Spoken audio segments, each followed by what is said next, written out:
Alors, travail au bandeau.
Alors, comment ça fonctionne? En gros, j'ai toujours mon poignet ne bouge pas en fait. Le poignet droit ne bouge pas, il est collé à la harpe.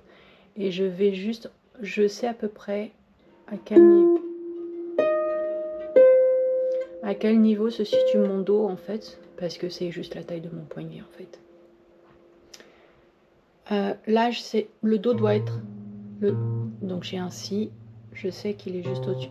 Donc en gros, j'ai mémorisé spatialement en fait où étaient mes premières notes. Ensuite, il y a une autre technique que j'utilise, c'est que quand la note vibre, si je dois la reprendre, j'ai toujours des doigts en fait qui me permettent de savoir sur quelle note je suis ou où je suis en fait sur la harpe.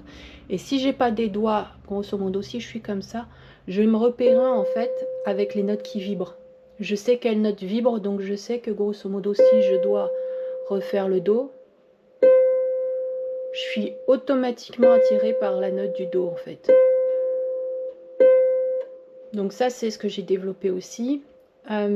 C'est beaucoup plus compliqué parce qu'en fait, du coup, en plus de mémoriser le morceau, je dois me souvenir quelles sont les notes qui ont été jouées, donc quelles sont les notes que je vais utiliser en fait pour me repérer. Et il y a aussi une troisième technique, et j'ai oublié laquelle c'était. On va refaire.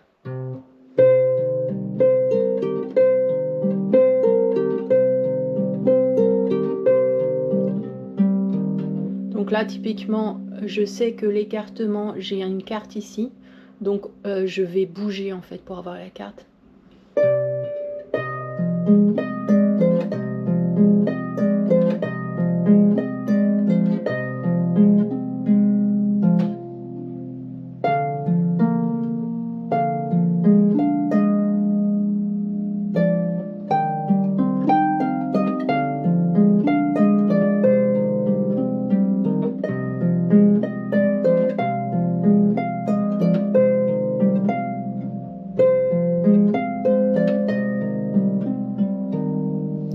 Et quand je change, du coup, je vais finir sur le mi. Automatiquement, je vais reprendre le mi, en fait. Donc, c'est-à-dire que cette note, en fait, elle attire le doigt qui doit la rejouer.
Donc là, je sais que j'ai cet écart. Donc je vais vraiment mémoriser en fait tous les écarts en fait au niveau des doigtés. Je vais mémoriser en fait lorsque j'ai des extensions à faire en fait quelle est la valeur d'extension à faire. Je vais mémoriser grosso modo les écarts, les doigtés et je vais utiliser en fait les cordes qui vibrent. C'est à peu près ça en fait. C'est énormément de travail en fait pour réussir à faire ça en vrai. C'est énormément de travail. Pourquoi je le fais? Parce que moi, ça me permet déjà de mémoriser, de rajouter en fait une capacité, une compétence supplémentaire de mémorisation, puisque du coup, je m'habitue, on va dire, à dire, c'est pas juste la mémorisation, tu lis, tu mémorises, c'est grosso modo, tu mémorises aussi avec les doigts, tu mémorises aussi les mouvements en fait. Et une fois que c'est mémorisé, ça devient automatique. La mémoire musculaire, elle est géniale pour ça. Ça devient automatique. Punaise, j'ai mal aux yeux. C'est que je vois complètement flou, c'est pas possible.